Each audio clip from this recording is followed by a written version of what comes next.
From its inception during the late 19th and into the early 20th centuries, animation as an industry has become both a staple within global culture as well as a booming $244 billion industry. But it hasn't always been that way.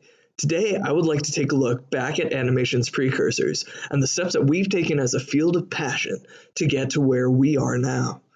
Now let's start off in 1603 with the magic lantern.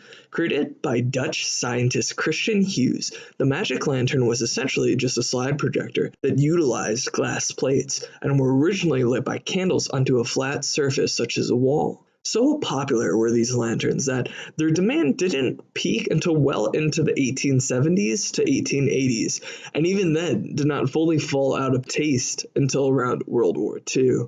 After that, the next major breakthrough for the art came during 1832 in the form of Joseph Plateau's Phenakistoscope.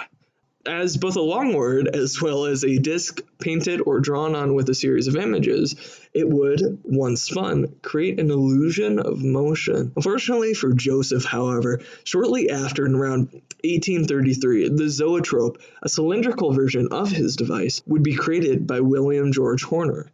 Thereafter, things began to progress at a startling rate, beginning with John Barnes Linnet and his patent on the kineograph, or the flipbook, and moving on to Charles Emile Raynaud's Praxinoscope, a version of the Zoetrope that once installed with an alignment of mirrors within the middle was able to contribute to a more believable sense of motion for the viewer.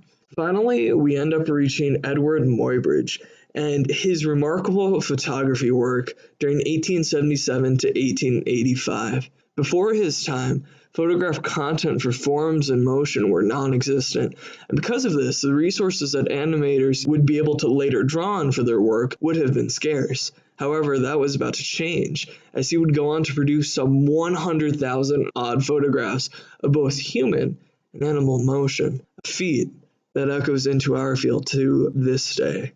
So, those are our forebears to animation. My name is Jessica Lena, and I thank you, the viewer, for watching.